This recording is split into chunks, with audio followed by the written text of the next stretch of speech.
కోట్లాది మంది ఆరాధించే తిరుమల శ్రీ వెంకటేశ్వర స్వామిని ప్రతిరోజు ఉదయం తొలిసారిగా దర్శించుకునే భాగ్యం ఎవరికి దక్కుతుంది? ఆ గౌరవం ఏ విఐపికో, ఉన్నతాధికారికో, ప్రధాన అర్చకుడికో కాదు, యాదవ వంశానికి చెందిన ఓ సామాన్య భక్తుడికి లభిస్తుంది. దశాబ్దాలుగా కొనసాగుతున్న ఈ సాంప్రదాయంలో భాగంగా ఆయన్ను సన్నిధి గొల్ల అని గౌరవంగా పిలుస్తారు.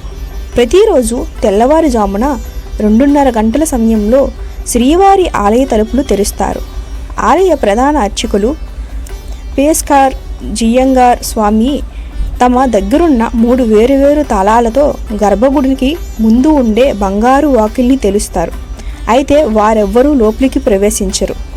వారి అనుమతితో మొదటిగా సన్నిధి గొల్ల గర్భగుడిలోకి అడుగు పెడతారు.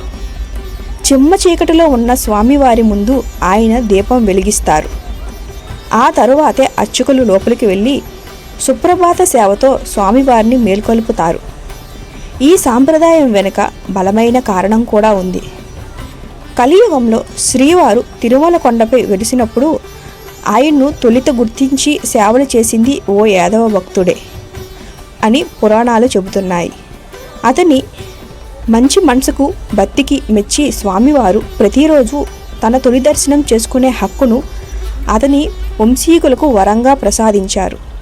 ఆ వరం కారణంగానే నేటికి ఈ ఆచారం కొనసాగుతుంది.